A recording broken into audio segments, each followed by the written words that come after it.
We do begin tonight with the latest problems for travelers at one of the nation's busiest airports.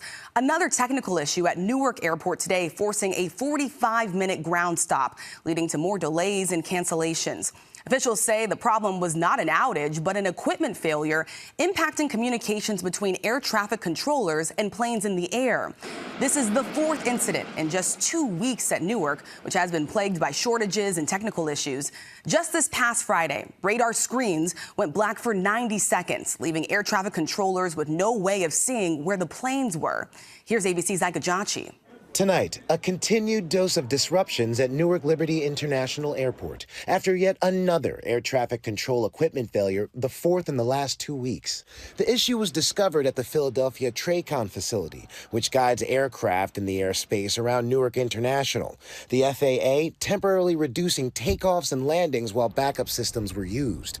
During that time, the agency issued a ground stop for about 45 minutes. Newark's one of the busiest airports, but it's probably also becoming, I would say, one of the worst. The agency says there was no outage, but a telecommunications problem, with reports of popping sounds on some frequencies.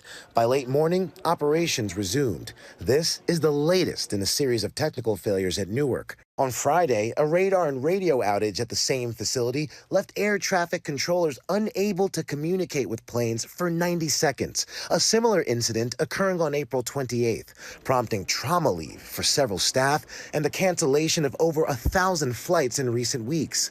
The breakdowns from computers that still use floppy disks to upload data, combined with ongoing construction on its busiest runway and a shortage of air traffic controllers, making delays and cancellations a daily reality.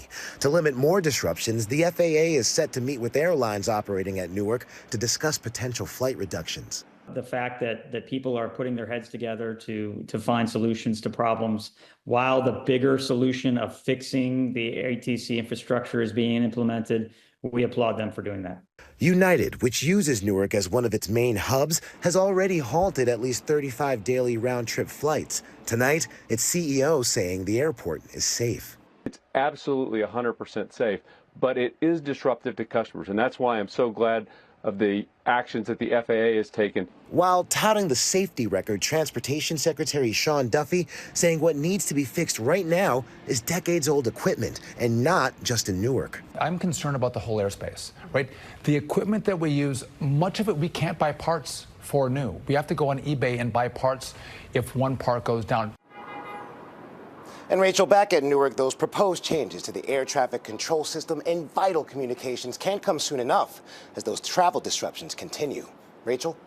Lots of passengers waiting for those changes. All right, Ike, thank you.